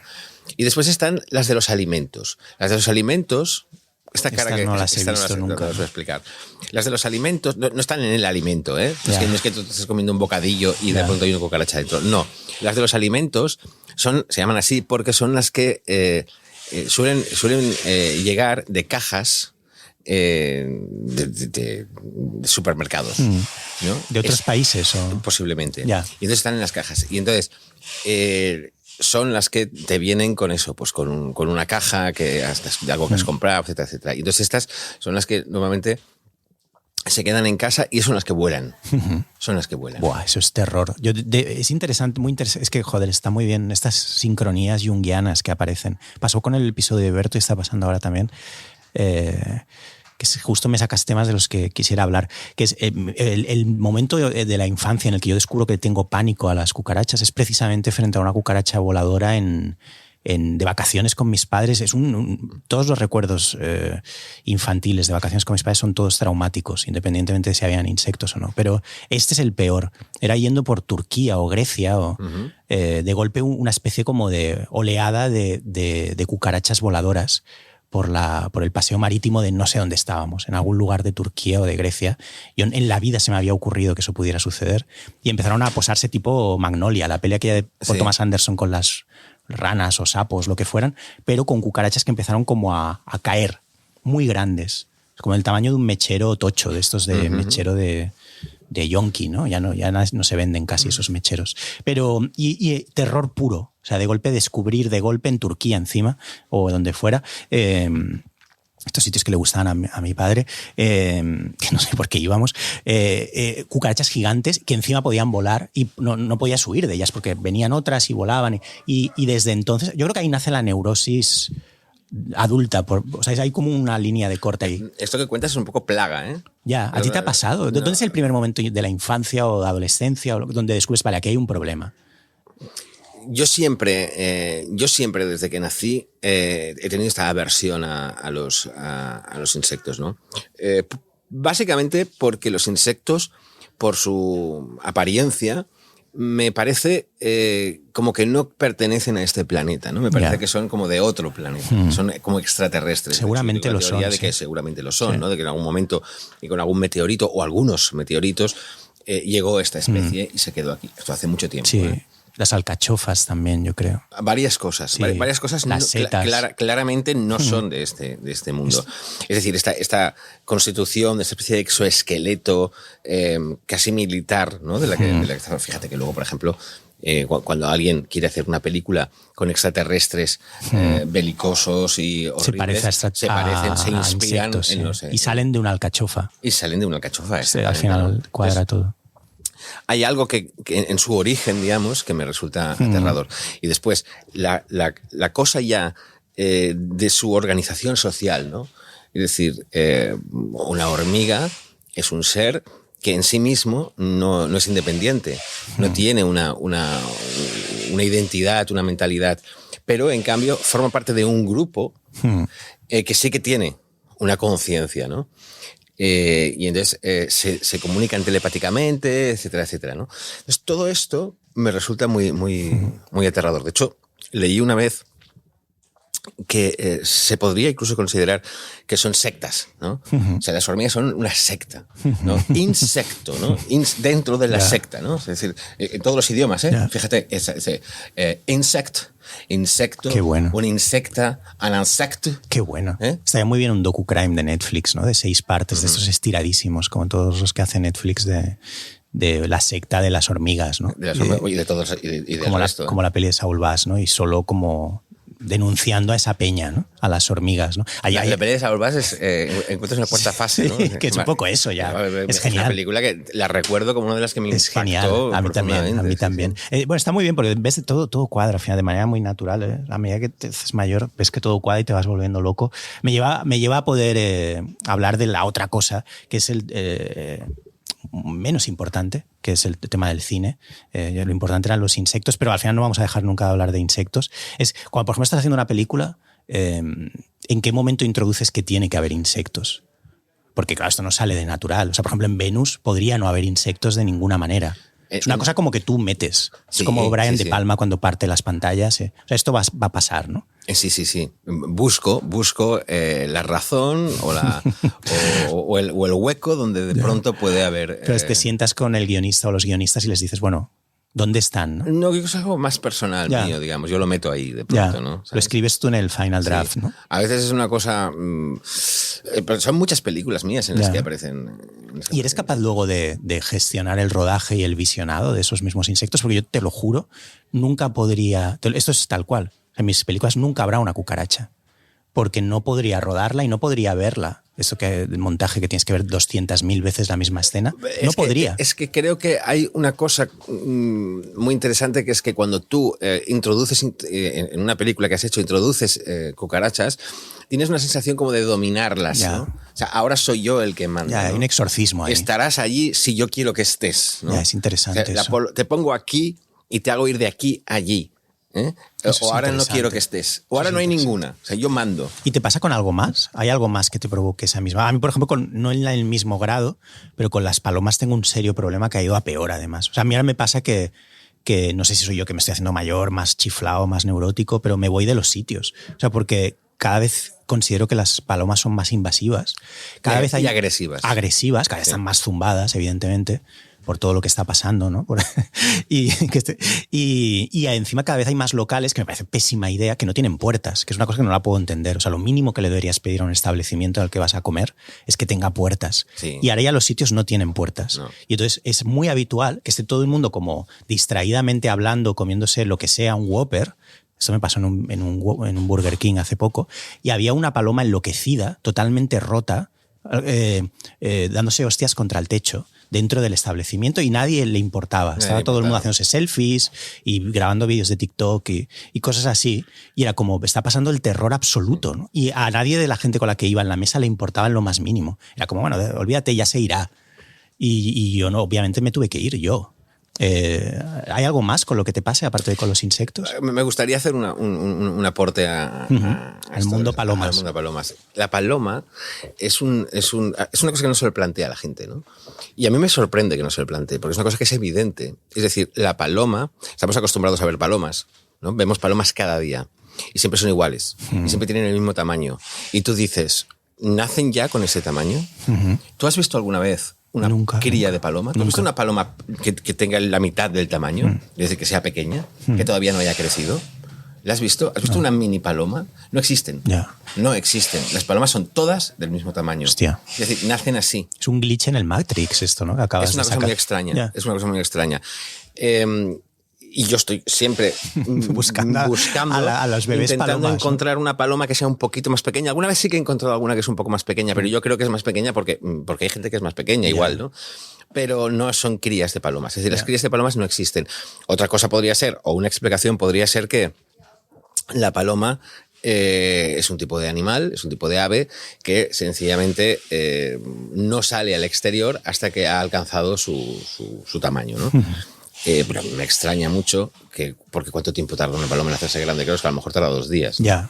No tengo ni idea. Caso, ahora me has jodido mucho. No las ves por la calle andando. O sea, las crías de paloma no están en la calle. No las ha visto nadie. Buah, no existen, ¿no? Ahora ya has pasado como miedos fóbicos como a angustia metafísica casi. Sí, por eso. La angustia no viene tanto de dónde están. La angustia viene... de dónde han surgido. No, y cómo es posible que nadie más que yo se haga esta pregunta. Es decir, la gente le da igual todo. Guay, esta es la película que yo querría ver. O sea, ¿dónde están? O sea, ¿por qué no lo preguntas? ¿Por qué nadie se pregunta eso? Buah, esta es la película, Jaume, tuya que querría ver. Alguien que se da cuenta del glitch en el Matrix que hay con el tema de las palomas. Y que nadie más lo a nadie hecho, más le cuando importa. Es evidente, ¿no? Buah, este es el tipo de película que... Este es el tipo de película. Te lo digo totalmente en serio, que yo vería como una especie de peli tipo Philip K. Dick, pero con las palomas en Barcelona. Y aparte que tienes toda la razón, no lo había pensado jamás. Y mira que las observo. Y es una idea genial, es absolutamente genial. Y es este tipo de sesgos raros en la realidad, como... No sé, nosotros, por ejemplo, vivimos en una calle que no tiene salida, en la calle Francolí, no tiene salida, y no para de pasar gente hacia el tramo de la calle que no tiene salida, como un videojuego así mal programado. Es muy extraño eso. No para de pasar gente que se va a dar contra la pared. Y no vuelven. Nunca vuelven. Eso es muy interesante. Y son esas pequeñas situaciones, pero que es tal cual. O, por ejemplo, cuando escuchas en el metro, casi todo el mundo habla de The Mandalorian últimamente. Y es una cosa muy extraña también. Como, no puede ser que estéis todos hablando. Tanta gente no tiene Disney Plus. Y es así. Luego salen las ratios de... Igual se lo descargan, pero pone 1,6% de la población. Y no sé, son este tipo de cosas que te dejan muy, muy jodido. Pero bueno, lo has llevado perfectamente al terreno que lo quería llevar, que era fobias, miedos, insectos por descontado, ¿por qué no palomas también? Glitches en el Matrix y tus películas. Ayer también, aparte de preguntarle a Desiree por qué te traía para hablar de bichos, y ella con la sabiduría infinita que le caracteriza me lo recordó, las menciones que habías hecho a cucarachas en el Marea Nocturna, también le pregunté en plan, ¿de qué más puedo hablar con Jaume, ¿no? O sea, sé que de manera natural la conversación nos va a llevar por 2 sitios, o por muchos sitios, como estamos viendo ahora, y ella me dijo algo muy interesante. Me dijo, ¿por qué no le hablas de dónde nace esa pulsión por el fantástico, por esa cosa que le nace muy de inicio? Él era una persona, antes de hacer cine, me contó Desiree, si no estoy equivocado yo, ahora al reproducirlo, editabas un fanzine. Sí. ¿Cómo se llamaba? Se llama Cineshock. Cineshock. Editabas Cineshock y viviste el mundo de los fanzines. Entiendo que era que los 90 o... Sí, los 90. Los últimos fanzines, por decirlo de algún modo. Los últimos fanzines. Antes de hacer cine esto. Esto era antes de hacer cine, sí. Cuando ya tenía en la cabeza que quería contar películas, etcétera, pero lo que hacíamos en aquel momento con unos amigos era fanzine, ¿no? Y fotocopias, lo grapábamos. Qué bueno. Vivisteis el... Se fue profesionalizando un poco dentro de lo que era un fanzine. Pero siempre fue un fanzine. ¿Y de dónde salía esa pulsión? Como por el... Porque a mí con el... ahí nos llegó la conversación con Desiree. Le decía que me pasa con Desiree, me pasa contigo, me pasa con... No sé, con cualquiera de las personas que sois, que estáis en ese ámbito, por descontado con Ángel Sala y demás. Claro, he conocido mucho el fantástico a través vuestro. Yo soy un cinéfilo loco, pero no tengo una pasión especial por el fantástico. Me encanta. La posesión de Zulaski es una de mis películas favoritas. El quimérico inquilino es otra. O sea, hay miles. Hay decenas y decenas de películas que están entre repulsión, por descontado. Pero no son las pelis que me interesaron a mí por el cine. No son las pelis que me llevaron que me interpelaron, como las pelis que a mí me hicieron pensar que de algún modo yo podía tener algo que ver con el cine más allá de ser espectador. Tengo muy claro que fueron Pickpocket de Bresson. Pensar como, hostia, esta manera tan extraña de rodar y este peso de la literatura me habló de una manera especial. Y también Fraude de Wells. Pensar, hostia, esta especie de aparato extrañísimo entre el documental, el lenguaje esquizofrénico, ¿no? Mosaico de imágenes, podría ser algo en lo que yo tuviera algo que ver. También Jordá, el encargo del cazador, todas esas fueron las películas que me llevan a mí a pensar. Pero no nada del fantástico. El fantástico, de una manera muy profunda, lo he conocido a través de estar con Desiree, pese a que ya veía muchas películas, pero no tenía... Y me fascina mucho ese mundo en el que invariablemente os tenéis que mover vosotros, del aficionado del fantástico, que es una gente muy, muy particular, muy curiosa, ¿no? ¿Tú partiste de ese mundo o era simplemente editabas el...? Yo desde pequeño me he sentido muy atraído por todo lo que tenía que ver con el fantástico, ¿no? Con lo fantástico, con lo desconocido, ¿no? Me llamaba mucho la atención lo misterioso, lo que daba miedo, lo que no se veía, lo que me intrigaba, ¿no? Y entonces yo creo que es algo que es muy atractivo para muchos niños, de hecho. Y siempre estuve ahí, siempre estuve en todo lo que tenía que ver con lo paranormal. Yo soy una persona que soy muy racional, no cree en nada que tenga que ver con lo paranormal, pero me fascina, ¿no? Daría cualquier cosa por ver algo y creer, ¿no? ¿Existen los fantasmas? No, para mí no. Para mí evidentemente no. pero daría cualquier cosa por un día toparme con una situación que me hiciera cambiar radicalmente de perspectiva, ¿no? O sea, desde el primer momento tú ya te acercas desde ahí, digamos, al cine, digamos. O sea, cuando editas el fanzine, en todo momento tienes claro que tus películas, en el caso de existir, no. No realmente.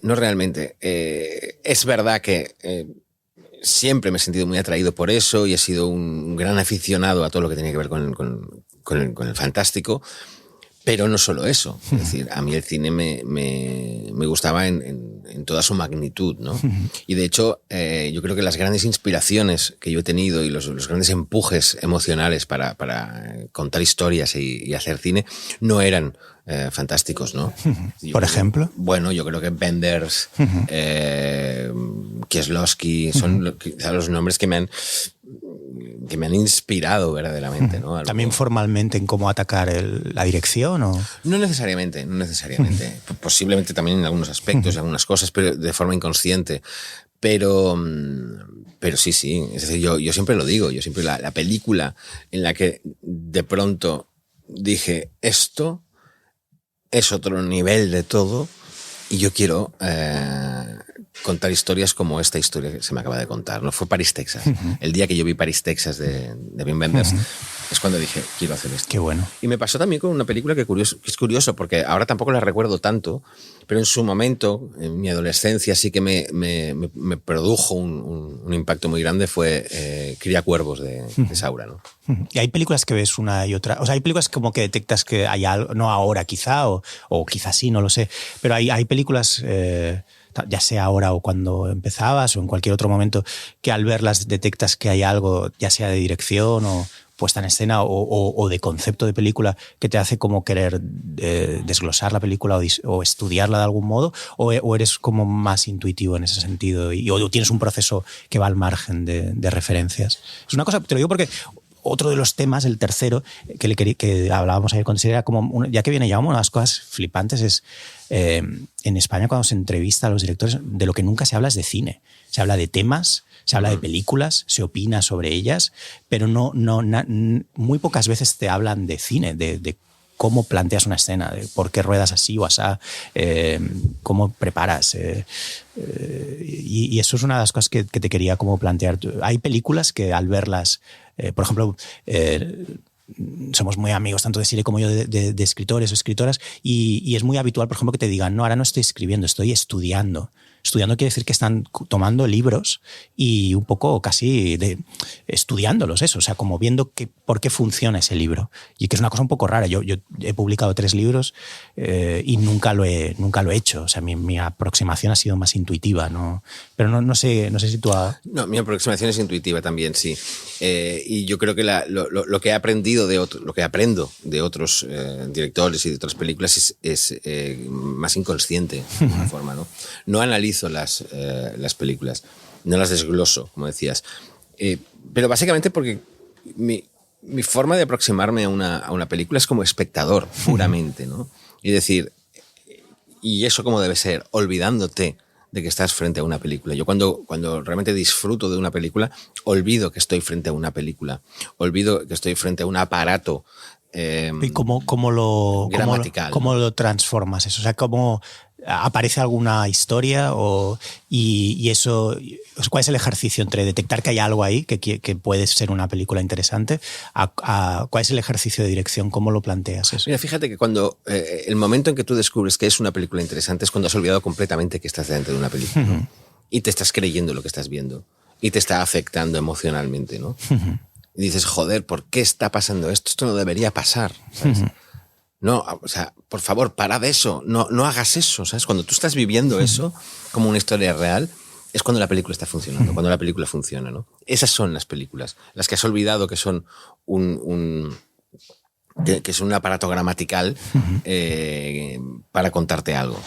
Las que realmente es una historia que has vivido y que te ha afectado y que te has creído, esas son las buenas películas. Tú dirías que eso es otro tema que me parece también interesante, planteas algo muy interesante que es la dirección es efectiva o una película en conjunto es efectiva cuando te hace olvidarte de los mecanismos que hay detrás. Creo que hay un trabajo muy, muy chiflado y muy, muy difícil de lograrlo, pero también hay el estilo del director o lo de la directora.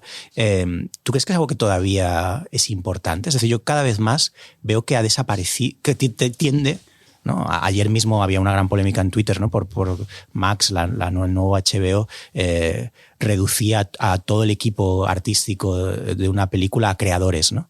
Y ponía a la limón da igual, Scorsese, la montadora, Schoolmaker, quien fuera, pero también el script, daba igual, todos eran creadores en general. Y había algo detrás de eso, es decir, con esa sensación como de que las películas ya no las hace nadie, sino que las hacen combinatorias y plataformas o entes un poco abstractos, y este es el modo en que estamos preparando el terreno a la inteligencia artificial por hacerlo ya nosotros primero y ya luego ya lo harán ellos, ¿no? Pero a mí es algo que me preocupa. Por ejemplo, viendo tu peli Venus, me recuerdo perfectamente a los 15 minutos decirle a Desiree, está muy bien dirigida. Y es algo que no piensas habitualmente. Y especialmente, yo hablo sin filtros, me da igual, no, especialmente lo siento en pelis españolas, como una intención de dirección. Que muchas veces simplemente uno no entiende muy bien qué está sucediendo o hay como una especie de cosa extraña ahí. Y en cambio en Venus había una especie de nervio, de pulso. ¿Eso es algo que a ti te preocupa o primas únicamente lo que me contabas? En realidad, cuando hablábamos fíjate que cuando hablábamos de una película es una buena película cuando no ves que hay alguien detrás contándotela y te la estás creyendo. Eso al final son los fundamentos del cine clásico, ¿no? El cine clásico lo que dice es, o los postulados del cine clásico lo que dice es, aquel que está contando la película debe pasar desapercibido, porque tienes que creerte que esa historia está sucediendo, ¿no? Esos son los postulados del cine clásico. Y después hay otros cines que no. Hay otros cines o otros directores o otras miradas. Sí, que suscriben el punto de vista. Claro, y que lo que quieren es, mírame a mí como te estoy contando esta historia. Eso no necesariamente está mal tampoco, ¿eh? Muchas veces hay casos que son impresionantes y que van por ahí. Pero yo tiendo más a ese cine clásico de vamos a escondernos nosotros, no tienes que verme, ¿no? Al final es un poco como el teatro de los títeres, ¿no? Fíjate que tú te tienes que esconder. Tú tienes los títeres en las manos y tus dedos son los brazos de los títeres, pero tú no tienes que ser visto. Tú no tienes que ser visto. El títere está ahí, ¿no? Porque si no entrarías en un mundo de meta narrativa, ¿no? Es decir, mírame a mí con los títeres y tal. Pero no está mal tampoco, cuidado. Es decir, todo es posible y todo es bienvenido. Pero tú tienes inclinación a... Al final te inclinas o partes, o si quieres partes. Te voy a contar una cosa que a mí me resulta interesante, justamente sobre Venus. Venus es una película que va enloqueciendo. Es una película que a nivel de tono va enloqueciendo, con lo cual toma conciencia al final de sí misma. En un momento dado yo pensé que cuando la película ya está muy loca, no tuve los cojones de hacerlo, no me atreví, básicamente. Pero en un momento dado pensé que era interesante que los que están haciendo la película, y no estaba hablando de mí, sino que estaba hablando de los cámaras, de la maquinaria, etcétera, de pronto apareciesen en la película, ¿no?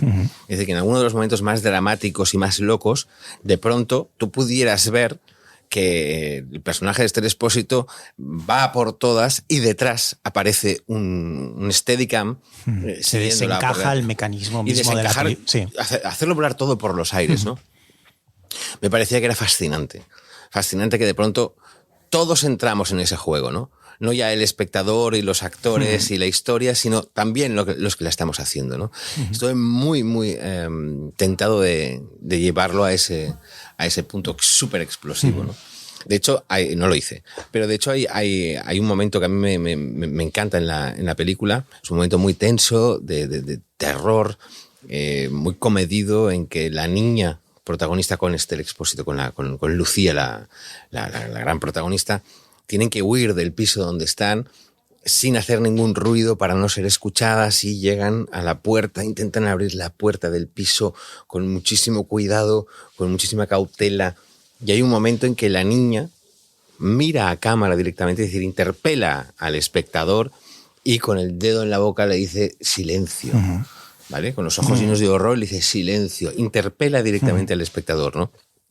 Yo celebro ese momento, ¿no? Porque en ese momento estás diciendo, vosotros también estáis invitados a esta fiesta, ¿no? Y yo quería también estar yo invitado y todo mi equipo en un momento y hacer que todo saltara por los aires. Pero no me atreví. Y es posible preservar, son cosas que te lanzo ahí ya para ir acabando la conversación, ¿es posible preservar esa intención de dirección, esas intenciones de dirección, más allá del cumplir con el encargo?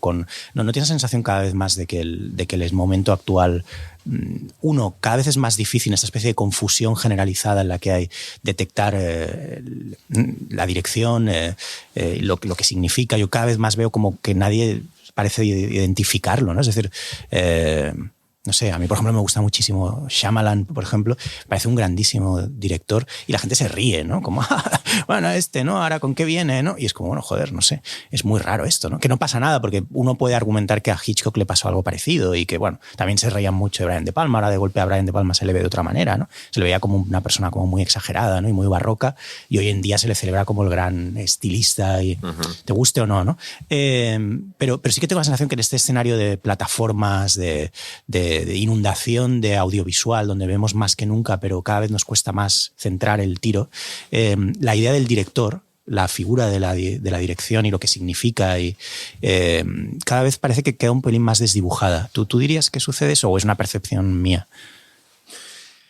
Yo creo que posiblemente sí. Es decir, yo creo que antes los directores eran, digamos, el centro, el vórtice de una película, ¿no? Siempre era una película de alguien. Y ahora esto ya no pasa tanto. Yo creo que ahora hay muchas películas de las que nos da igual quién es el director o quién es nadie, digamos, ¿no? Solo ha quedado relegado un poco a una serie de nombres muy concretos. Es una película de Scorsese, una película de ¿cómo se llama este señor? ¿Ves lo que te decía? Sí, de Fincher no, de Fincher, sí, o de Almodóvar, sí, ¿no? O de Amenábar, ¿no? Que son estos nombres que tienen una gran importancia. Pero más allá, y muchos más, cuidado. Sí.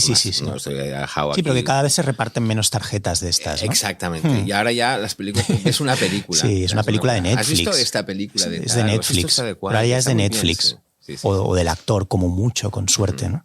Y aquí ya te lanzo cosas puramente neuróticas para acabar en una nota, pero real, porque Media Offline al final va de eso, de arrastrar a personas que tenéis trayectorias extraordinarias a mi mundo de problemas. ¿Tienes dificultades tú para levantar las películas? Esto te lo comentaba un día que nos encontrábamos, porque yo tengo la sensación de que solo me cuesta como mucho a mí, que ya sé que no, que es una vanidad invertida, ¿no? Pero es difícil para levantar una película, seas quien seas. Yo tengo la sensación de que esto es como lo de la edad, ¿no? Como que solo cumples años tú, ¿no? Y que la gente se mantiene más o menos donde estaba. Y yo tengo la sensación de que me cuesta horrores, de que cada proyecto me lleva por delante media vida. Y sin embargo vas como viendo esta cosa como de... No, yo creo que es difícil para todo el mundo. Es decir, es muy difícil. Lo que pasa es que hay muchos niveles de dificultad y hay muchas cosas que lo dificultan, ¿no? Pues sobre todo la gran dificultad financiera, ¿no? De levantar un proyecto que a veces no es tan difícil, pero hay otras dificultades, ¿no? Y al final yo creo que lo más difícil está en mí. Es decir, en mis inseguridades, en lo difícil que para mí como creador es hacer una película, ¿no? Eso es lo más difícil, lo que cuesta más. ¿Elegir el proyecto o una vez estás metido dentro del proyecto? A todos los niveles, elegirlo sobre todo, ¿no? Elegir cuál va a ser mi próxima película. Es una de las películas más terribles, una de las preguntas más terribles que te hacen es, oye, ¿cuál es tu próximo proyecto? Pues no lo sé. Ya. No lo sé, cuando lo sepa ya te lo diré. Ya. De momento no me... Y me lo pregunta todo el mundo, ¿no? Ya. Oye, ¿cuándo vas a hacer tu nueva película? Y una vez la has hecho te preguntan si estás contento, ¿no? Que es muy jodido también eso. Sí, ¿Estás contento? Sí. Hay una cosa, hay un paternalismo también jodido ahí, ¿no? Sí. Bueno. ¿Y qué tal? Ya. ¿Contento? Sí, pues mira, sí, estoy muy contento. Está en Prime ahora, ¿no? Sí. Eso está muy bien. Sí. Y es que estoy viendo lo de Dulceida en Prime, no puedo ver tu película ahora, pero no es como, pero después, quizá. Hay uno de Cardi B también, un reality. No, ya. No sé. Parte de esos problemas de los que me hablas, ya para acabar, insisto, pero tienen que ver con una especie de, yo lo hablaba en el anterior podcast, que igual si lo escuchaste, esa especie de insatisfacción permanente, como de yo por ejemplo pensaba en mi escala microscópica, pero que es la mía y yo la vivo alegremente, más o menos. Yo pensaba, por ejemplo, si hago Portuondo, si hago la adaptación de Portuondo, o sea, Portuondo, el libro y la adaptación es una vivencia muy positiva para mí, muy exitosa en donde yo estoy, ¿no? Que ya es donde yo quiero estar. Y recuerdo que hubo, por la pandemia y demás, como ciertos vaivenes de producción, de se podrá hacer, no se podrá hacer. Recuerdo perfectamente al productor cuando nos confinaron diciendo esto no nos ha venido bien. Y yo sudando, ¿no? Encerrado en casa. Y recuerdo perfectamente en ese confinamiento pensar, si consigo hacer esto, si lo consigo hacer, ya está todo. Y no, o sea, se estrenó en noviembre de 2021, en febrero de 2022 estaba pensando, ¿qué mierda es esto? ¿Por qué no hago nada? ¿Sabes? Es como, soy incapaz, soy lo contrario de esa persona con la que te encuentras que lleva 5 años paseando un corto por Europa, ¿sabes? Que está como, hostia, ¿sigues con el corto este? ¿Sabes? O da igual, ¿no? ¿A ti te pasa esa especie de... y te batallas con esa parte del problema del que me hablabas, esa especie como de insatisfacción con todo lo que haces, como de ser excesivamente crítico, de no estar contento con nada, o es otro tipo de...? Bueno, yo cuando yo... A ver, yo lo que soy reconozco que soy excesivamente exigente conmigo mismo, ¿no? y con lo que hago, pero... y crítico también. Pero es cierto que cuando una película la termino y ya sale en la plataforma o en las salas o donde sea, me olvido de ella. No es que me olvide de ella, no es que digas, ¿Venus? Sí me suena, pero no. ¿Te acuerdas? Pero de que la has hecho, ¿no? Paso página y voy a por otras cosas, ¿no? Que muchas veces no son otras cosas directamente ya de cine, no es otra película. En la vida hay más cosas también, claro, ¿no? En la vida de algunos hay más cosas. Hay cucarachas, por ejemplo. Y hijos, ¿no? Como decir. Ya. Entonces, bueno... pues pasas página y bien, pero yo normalmente estoy no eres especialmente severo entonces en ese sentido, como de decir, yo vivo en ese estado, pero soy como ese tipo de persona que no es que sea ese tipo de persona, es que lo hago, como que si vienes a mi piso me voy a estar disculpando por el piso, ¿sabes? Incluso aunque me guste el piso, ¿sabes lo que quiero decir? Es como, pero es con todo, ¿sabes? Te diré como, incluso con cosas de las que estoy muy contento y que te las quiero enseñar, precisamente igual te he traído al piso para que veas mi piso, y nada más entrar te voy a estar diciendo como, bueno, realmente es pequeño, ¿vale? Jaume es pequeño, no, es muy pequeño, ¿vale? Y fíjate que eso no está ahí, no está bien, y hay un problema porque no hay pasillo, entonces si discutes con tu novia no hay a dónde ir, te puede ver desde cualquier ángulo, y en la otra tú estarías diciendo, imbécil, ¿para qué? O sea, deja de hacer esto. Pero te entiendo lo que me... Hago igual con la serie, por ejemplo, con Portuondo, o con cualquier cosa, te diré como, sí, el primer capítulo no está bien. O sea, es lo primero que te voy a decir. Pero si ves el 3, ya eres como una persona como muy floja, ¿no? Y muy, muy conflictiva, ¿no? Hay esta tendencia, esta tendencia a autodisculparse, ¿no? A no querer molestar, ¿no? Que esto es una cosa que forma parte de mí, ¿eh? Es decir, el no querer molestar. Yo soy así. Es decir, hay gente que quiere especialmente molestar y otros que no queremos molestar, ¿no? Que siempre nos parece que estamos molestando. Y yo convivo con esa sensación, ¿no? Cada vez que hago algo, lo primero que pienso es si no va a haber alguien que a lo mejor no le parece bien o le esté molestando, o ¿sabes? Yo tengo una circunstancia en mi vida ahora. Mi hijo, que tiene 5 años, nosotros viajamos, bueno, lo voy a buscar al colegio, volvemos en los ferrocarrils de la Generalitat de Catalunya. Sí, que estan molt bé. I paramos en Gràcia. Estan molt nets, de fet. Sí, está muy bien, está muy bien. Sí. Y paramos en Gracia. Y en la estación de Gracia han puesto un piano. Han puesto un piano, es esta cosa así moderna, ¿no? De que hay un piano y la gente puede tocar, es un piano de libre acceso y la gente toca el piano, ¿no? Mi hijo se ha obsesionado y siempre, cuando llegamos a la parada... Ya sé dónde está, es verdad. Que están las escaleras, ¿no? Exacto, arriba. Está en una zona, un ángulo raro. Sí, Como está arriba. Sí, es verdad, sí. Y entonces él toca el piano, ¿no? Y a mí me encanta que toque el piano porque él no sabe tocar el piano, pero está aprendiendo. Y descubro armonías y cosas y está realmente muy metido en ese universo del piano. Y toca el piano. Pero yo siempre tengo la sensación de si está tocando demasiado fuerte. Ya. Molesta a la gente. O a lo mejor ese señor de ahí está esperando que quiere tocar también. Quizás, Tomás, deberíamos dejarle que toque, no vayamos a molestarle o no vayamos a hacer que espere demasiado, ¿sabes? Yo creo que hay que aprender ya a despojarse de esta... Ya, de esa vergüenza, ¿no? Ya no molestamos. Y si molestamos, pues mira, lo siento, ¿no? Pero cuesta porque quizás es una cosa de educación, ¿no? Hemos sido educados así. Pero yo tengo esa sensación siempre de molestar, ¿no? Ya, te conecto eso que cuentas con otra cosa muy parecida. Hace poco fuimos a cenar a un restaurante que se llama La Gina. ¿Sabes cuál es? Gina Balmesina, que es de pizzas. Se supone que las pizzas son muy buenas y está también por la zona de Gracia. Va gente muy joven. Va a haber gente muy joven. Y cometimos el error de ir Desiree y yo con nuestros hijos. Entonces, claro, éramos como un agente extraño que molestaba como a todos estos millennials, como que tenían que hablar de sus cosas, ¿no? De sus trabajos en Cabify, ¿no? Y trabajan en Cabify y ahí pasan un montón de cosas que quieren comentar y están mirando Tinder y tal. Y en mitad de eso se gira una de las de la mesa de estas de Cabify. Bueno, yo digo que es de Cabify, igual no eran de Cabify, pero de cualquier sitio de estos tecnológicos, de Globo. Igual trabajaban para Globo y se sentían súper importantes de estar enviando a gente en bici a morir por las calles.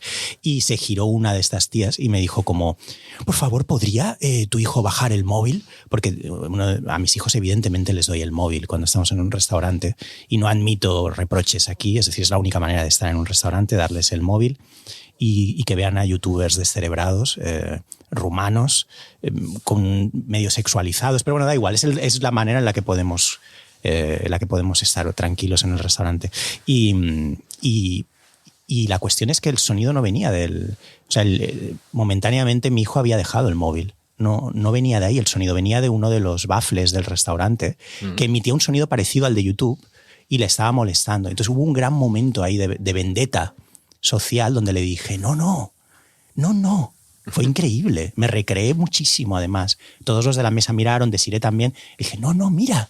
Y le señalé al baffle. Le dije, mira. Y le señalé al móvil también que estaba encima de la mesa, como, no. ¿Y qué dijo?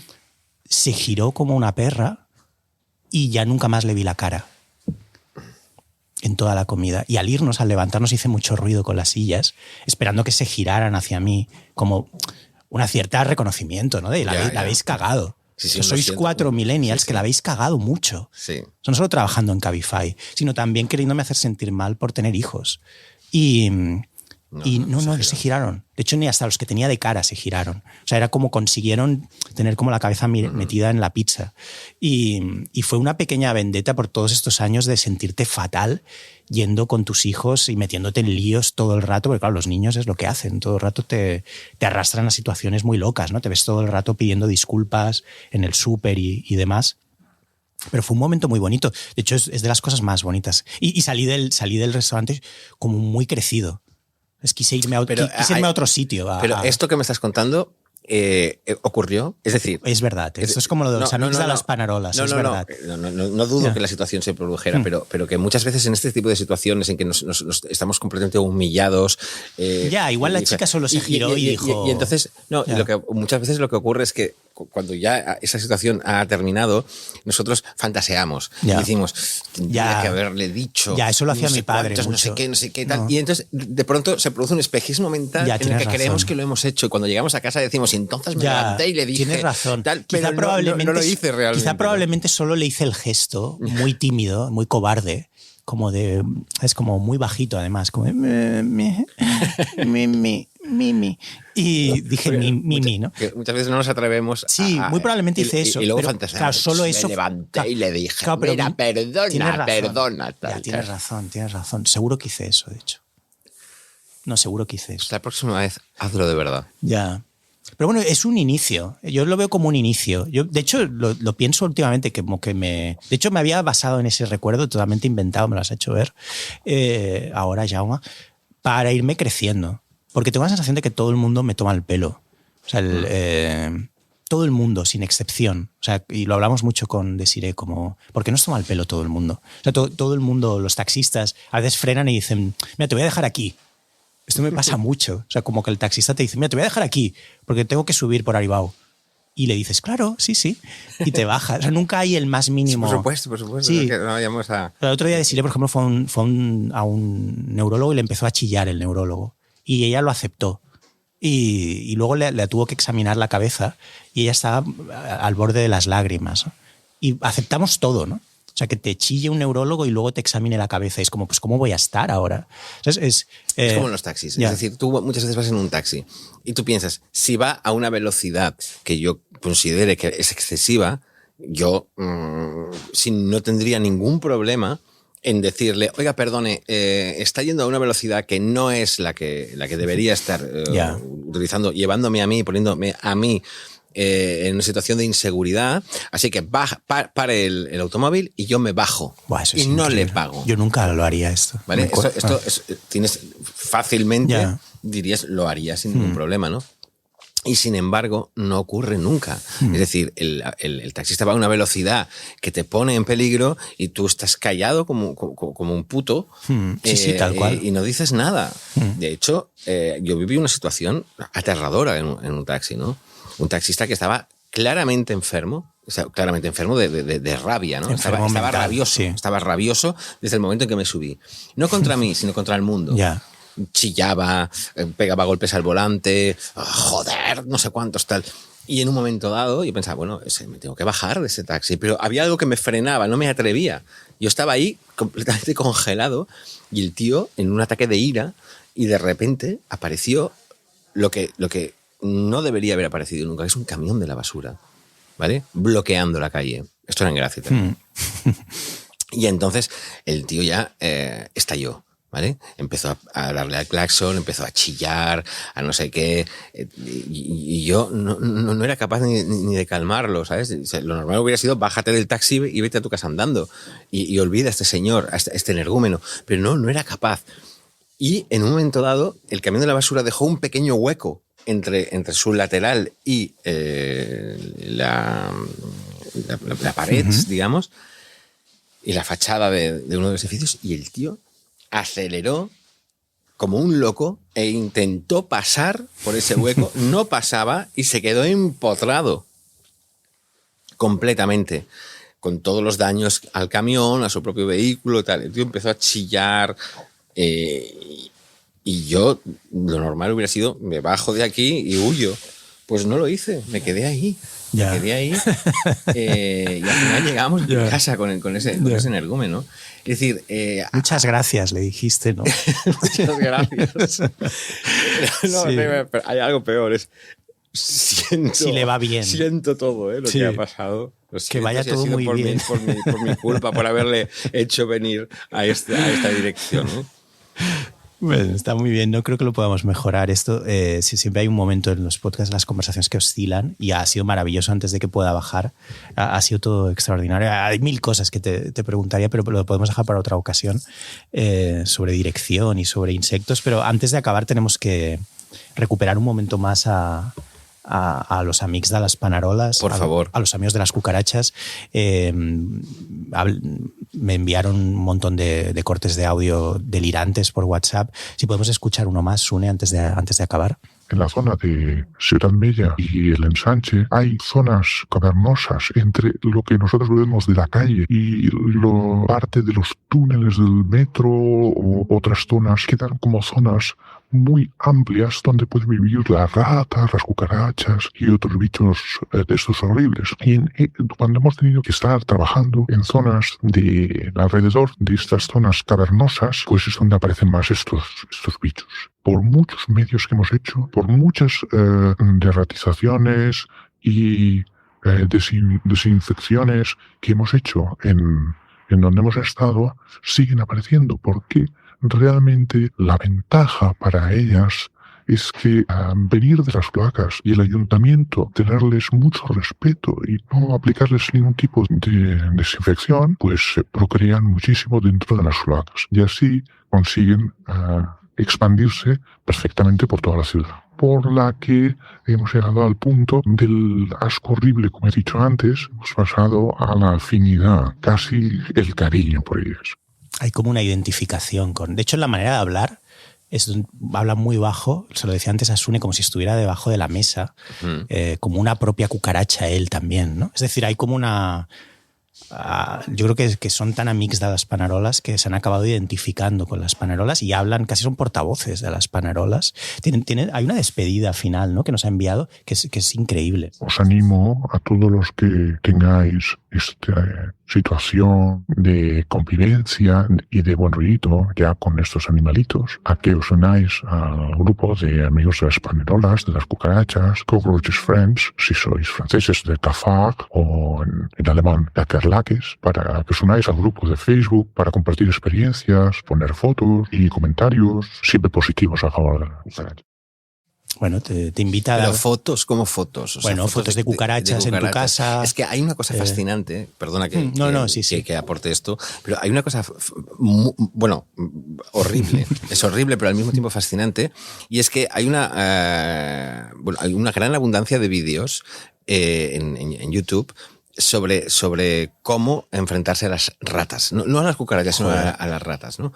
Y entonces hay sistemas, son vídeos en que ponen... el otro día estaba en un... ¿Españoles o estadounidenses? No, en todo el mundo. En todo el mundo.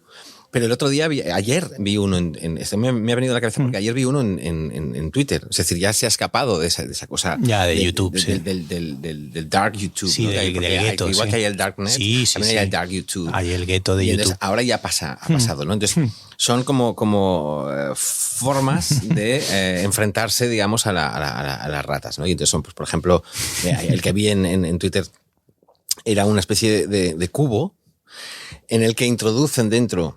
Un cubo como los de fregar, pues introducen dentro alimentos suculentos para las ratas y entonces colocan una especie de tapadera, en la que si y una especie de escalera, no escalera, sino como una rampa. Una rampa. Entonces está muy bien la rampa para ratas, ¿no? La rata sube por la rampa, ¿vale? Entonces, cuando se asoma por un hueco que hay, la tapa del cubo es una trampa y entonces el peso de la rata hace que se dé la vuelta la trampa, la tapa y caen dentro, ¿no?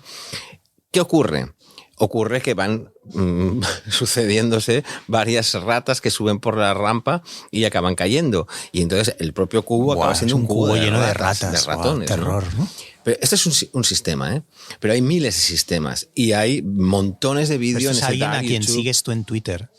No, yo por casualidad. No. Es el aleatorio nuevo que ha creado el Elon Musk. Porque tú en tu ¿cómo se llama esto? En tus contactos, ¿no? En tu timeline, ¿no? En tu timeline no solo aparecen los que sigues, aparecen muchas más cosas. Por eso de pronto aparece esto, ¿no? Yeah. Y en ese dark YouTube también hay muchas otras formas de... Yo di con ello por casualidad. Y cuando das con algo que de pronto te llama la atención... Viste varios vídeos de esos, ¿no? Claro, ¿sí? Das con uno por casualidad y entonces de pronto estás enlazado con todo un universo. Yo no puedo verlo. O sea, cuando durante la pandemia, por ejemplo, aparecieron, que fue fascinante aquello, se generó ese Juego de Tronos, supongo que lo leíste, se le llamaban Juego de Tronos, de hecho. O sea, que las ratas, como no había alimentos porque estaban cerrados todos los restaurantes, no había gente por la calle, tomaron las calles de Nueva York y habían como facciones de ratas. Y en el New York Post y en estos medios un poco sensacionalistas cubrieron, claro, no había nada más que cubrir, no había noticias, claro. Entonces cubrieron la Guerra de Tronos de las ratas de Nueva York y eran vídeos de puro terror, es un motivo para nunca vivir en Nueva York, que se supone que está infestado de ratas. No he visto esto yo. Pues luego te envío algún link, es brutal, la Guerra de Tronos de las ratas en Nueva York. Bueno, no sé, ha sido genial que vinieras, te lo agradezco muchísimo. Hemos hablado, con esto no contaba, siempre pasan cosas con las que no contaba. Pensaba que solo íbamos a hablar de insectos y hemos hablado de palomas, de ratas y de taxistas. Y de taxistas, sí. Y, o sea que no podemos cubrir más fobias. Muchísimas gracias, Jaume. Gracias a ti, Carlos. Ha sido maravilloso. Pues sí, qué maravilla. Pues acabamos con La Movide de Bracafé, que es un poco la canción. La Movide, ¿sabes lo que es? No. La Movide es un concepto que hemos desarrollado, que es que yo le llamo La Movide, hace tiempo que le llamo. De hecho, es una palabra como mágica que me vino a la cabeza, que es que cuando bebo más cafés de Bracafé de la cuenta, siempre yo puedo beber 2 cafés, pero si me bebo el tercero, aparece la movide. La movide es como me enloquezco y empiezo a pensar demasiado, entro como en derivas mentales muy violentas, mantengo conversaciones imaginarias con mi padre, que está muerto, como reproches, ¿no? Con gente que hace igual 15 años que no ves. Y eso es la movide. Uh-huh. Es el estado en el que entras cuando te bebes un café más. Y me parece una buena manera de promocionar Bracafé. Son pocos dos, ¿eh? Dos son pocos. Yo hace poco ¿Cuántos tomas tú al día? No tomo muchos, pero había una información científica hace poco en internet que decía que, pues, como tantas cosas que se dicen, pero que decía que la gente puede tomar, no sé si 15 cafés sin problema al día. Sí, mucha gente lo hace. Al día. Que el límite son 15. Bueno, el dueño de Bracafé o Xavier Erauskin, el gestor, como se llame, cuando estuvo aquí en el programa que se llama El Sexto Café, se llama El Sexto Café porque él se tomaba 6 antes de comer.